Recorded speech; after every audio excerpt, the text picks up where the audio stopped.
이렇게 말씀하셨지만 지금 여기 있는 인터넷 강의가 사교육의 전부가 아니에요. 그렇죠. 어찌 보면 인터넷 강의는 파이가 작아요. 그럴 수 전체 있죠. 사교육 시장을 놓고 볼 때. 제가 고1을 한번 가르쳐 보니까 그렇게 돈이 많이 들어요. 아 진짜 정말 이게 밑빠진 독에 물 붓기처럼 어마어마한 돈이 들기 때문에 지금 말씀하신 대로 어느 정도의 경제적인 수준이 돼야만 이게 감당하겠구나라는 현실적인 자각은 되더라고요. 이런 어떤 그 유료 교육도 분명히 그 존재해야 되지만 이 무료 교육도 양질의 컨텐츠를 좀 양립할 필요가 있겠다라는 어떤 그런 생각이 드는 거예요. 저는 이제 학교에 있다가 저는 EBS에 들어가서 지금 올해가 이제 EBS 20년 차. 네, EBS에서 저는 이제 무료 교육을 했던 20년간 하셨어요? 네네네. 20년간 저는 이제 했는데 그러니까 여전히 대한민국은 교육 음영지대가 많아요. 우리가 그걸 잘 못 느낄 뿐이지 굉장히 많이 있습니다. 저기 그 낙도 지역에 살고 있는 어느 학생인데 그때 그 친구가 저한테 댓글 단 거예요. 선생님 저도 사실은 선생님 강의 말고 다른 여기 사교육 인강을 듣고 싶어요. 그런데 저희 집은 그런 형편이 안 돼요. 그러니까 그 친구는 상처를 받고 있는 거예요.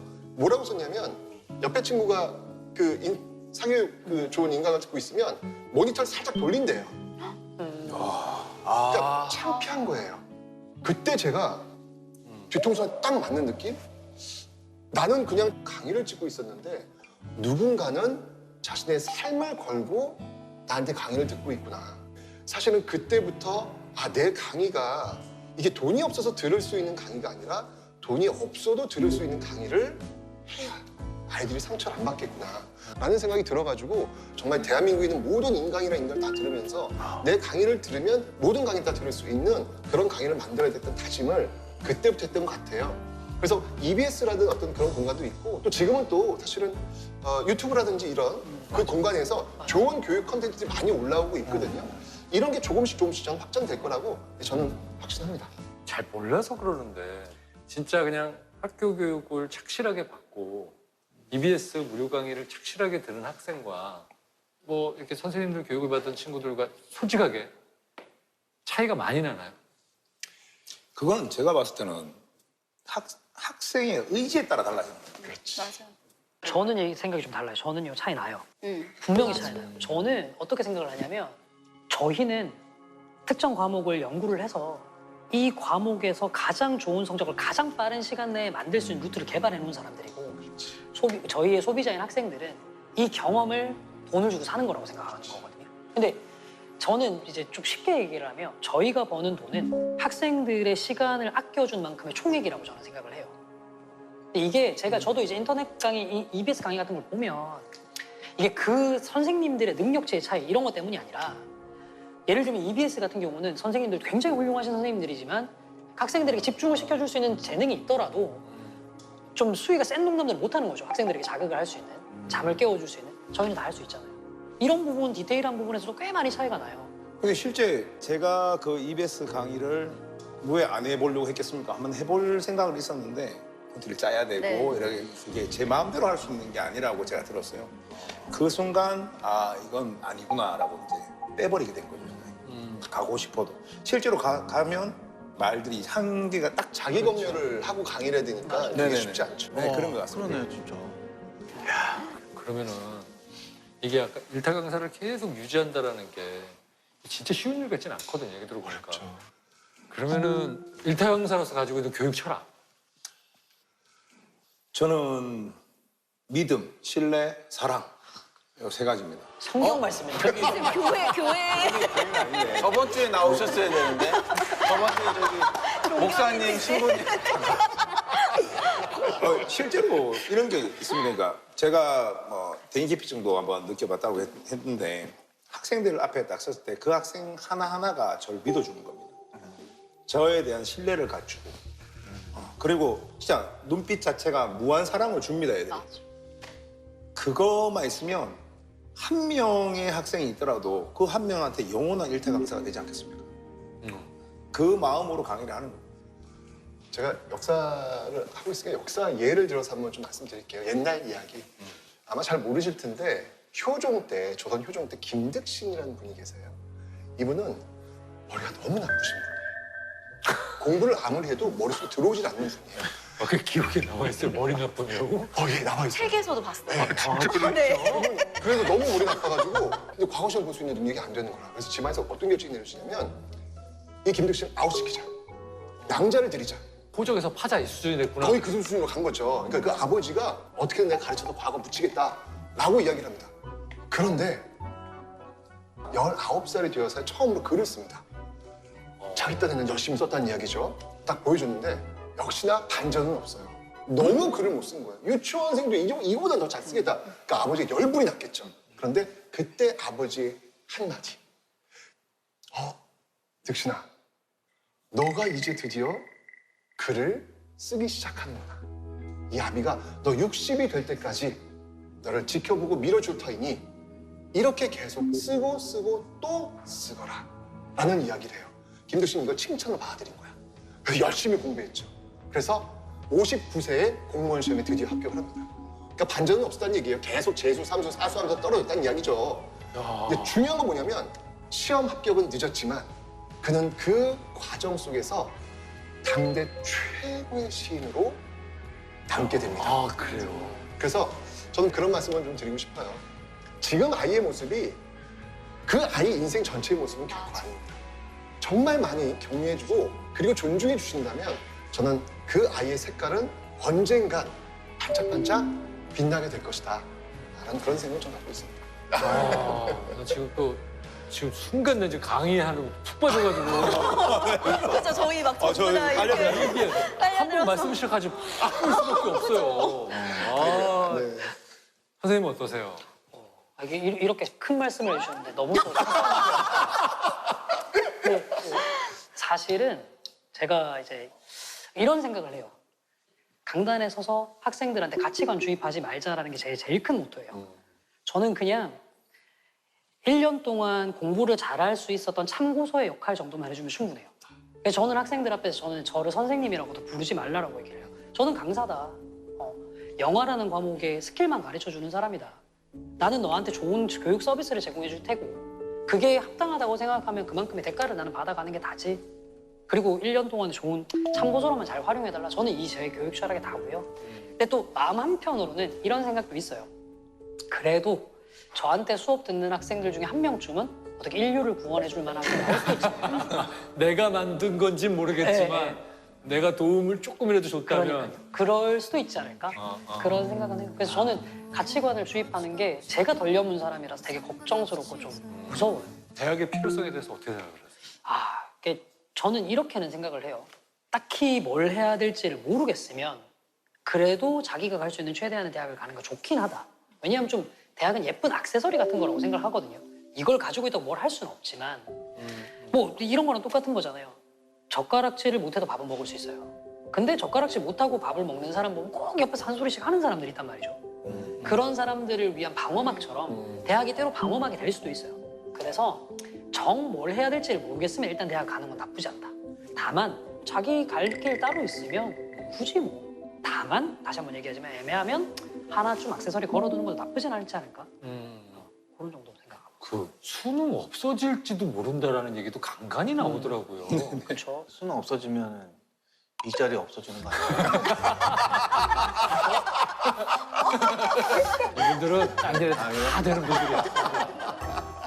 저는 수능 없어질 수 있다고 생각해요. 이게 대부분의 대학들이 논술고사를 치면 수능 최저 기준이라는 게 있어서 특정 등급을 넘어서야 합격이 가능하거든요. 근데 연세대는 완전 탑 클래스 학교인데 수능 최저 등급이 없어요. 그래서 이제 학생들이 이제 한번 난리가 났던 거예요. 그럼 논술 글만 잘 쓰면 되는 거냐. 근데 논술 시험 문제가 기가 막혀요. 긴 글도 있고요. 수학 통계 자료도 있고요. 영어 원서도 있어요. 결국은 국영수를 다 잘해야 논술을 잘 보는 거예요. 그러니까 저는 이런 거라고 생각해요. 수능이라는 시험이 없어질 수는 있겠지만 그게 없어져도 어떻게든 대학은 똑똑한 학생들 뽑으려고 제도를 만들어낼 거예요. 옛날에 그거 있었잖아요. 연대가 맨 처음에 최저 없이 논술 했을 때 너무 많은 애들이 지원해서 맞아. 10만 양병설 돌았거든요. 맞아. 그 연세대 논술 치는 날 학원 가면 학원에 애들이 없어요. 없다니까요. 다 시험 치러 모두 다 가서 시험. 상관없이. 정말 그리고 또 힐링 해야 받아요. 돼요, 그날은. 힐링 받아요? 나 연대 나 시험 연대 보러 봤다. 나 갔다 연대 시험 본 왔어. 사람이야. 이렇게 힐링도 받고. 그러면 수능이 없어질지도 모르겠다. 네. 그럼 수능이 꼭 있었으면 하는 분들도 있어요? 저는 수능이 없어진다는 생각은 그건 아닌 것 같고요.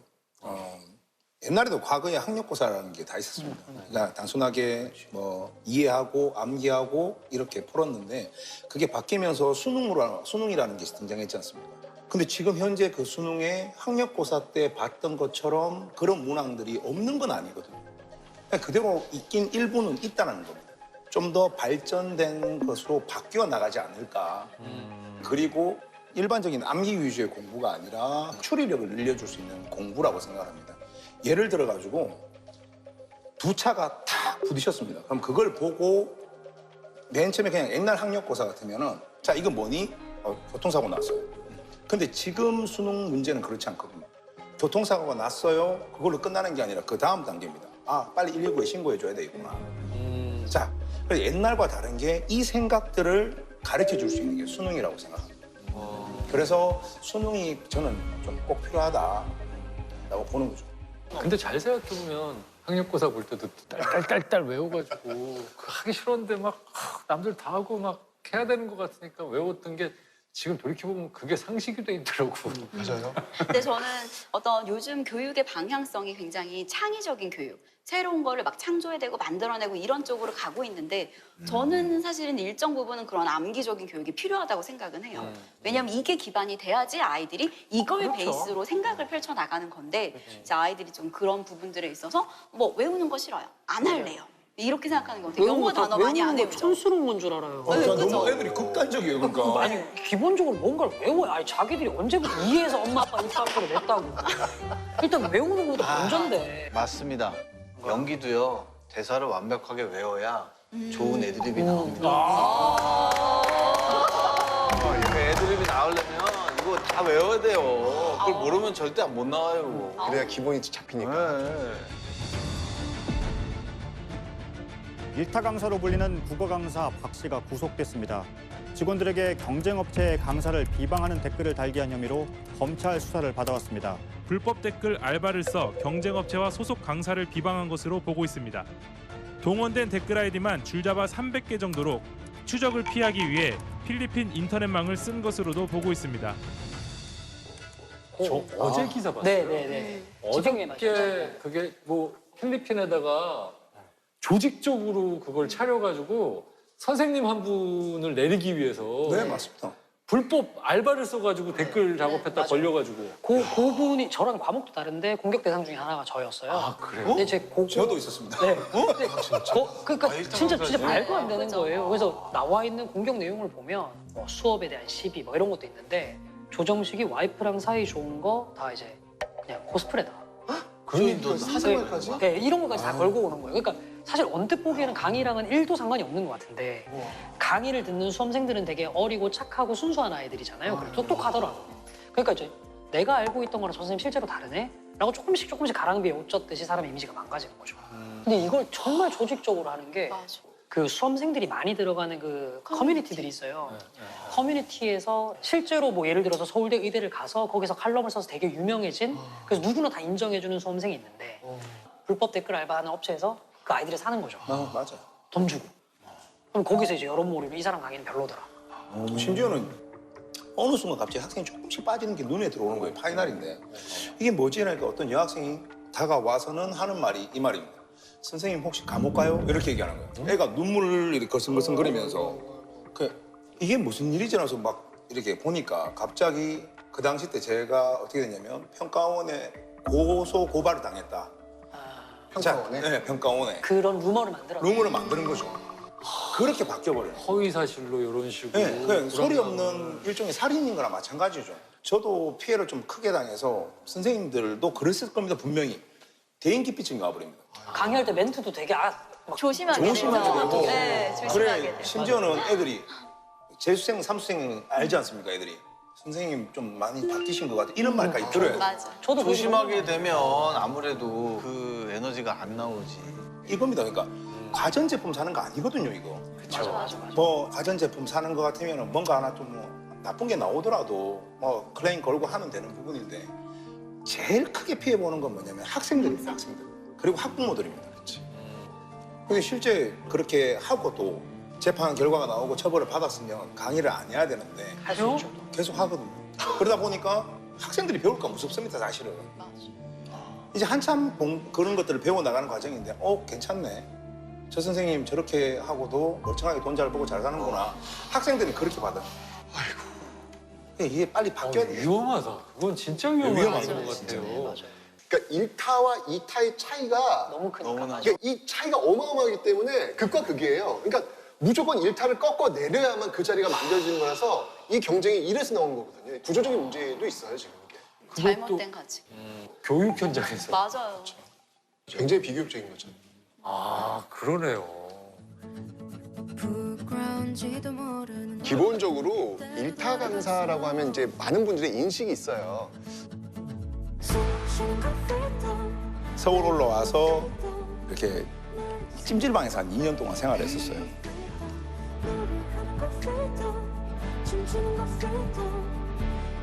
제일 슬플 때가 걔가 와서 이렇게 얘기하는 거야. 선생님 저 지난 19년 동안 뭐 했는지 모르겠어요. 누군가는 자신의 삶을 걸고 나한테 강의를 듣고 있구나. 1년 동안 공부를 잘할 수 있었던 참고서의 역할 정도만 해주면 충분해요. 내 성적이 오르는 즐거움. 좀 아이들이 그런 과정들 속에서 행복해질 수 있게 많이 도와주는 거.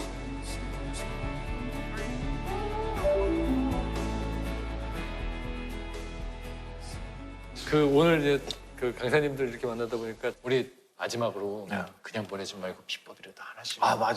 선생님들 우리 예비 수험생 친구들한테 하나씩만 알려주는 그래도 공부 팁 독서 이런 거 말고 그런 거 말고 뭐 한 가지 아끼는 거 하나씩만 좀 네, 풀어주세요. 아이고, 근데 이게 별다른 게 없어서.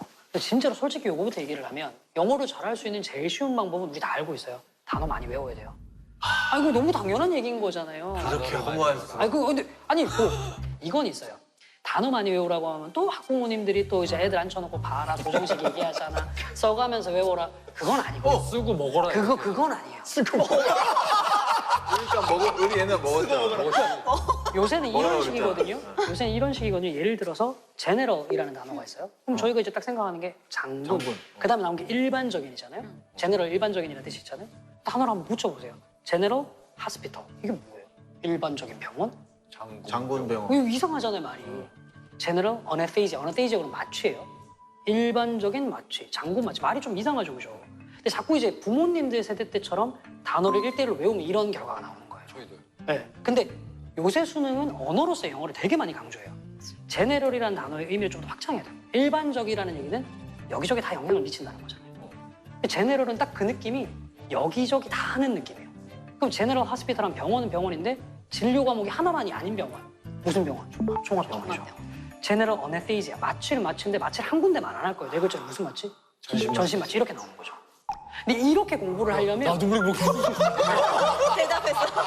이게 이렇게 나오려면 단어를 쓰면서 외우는 게 아니라 예문을 많이 봐야 돼요. 예문 위주로 공부하면 확실히 성적 들어요. 선생님. 계약합시다. 저 안테나를 순간적으로 빠져. 영어 확실히 알았어요. 사고를 확장 좀 해라. 네, 사고를 네. 확장해야 된다. 저 한마디만 더 얹어도 될까요? 저는 좀 실질적인 얘기를 하나 더 해드리고 싶어서 저 한마디만 더 얹어도 될까요?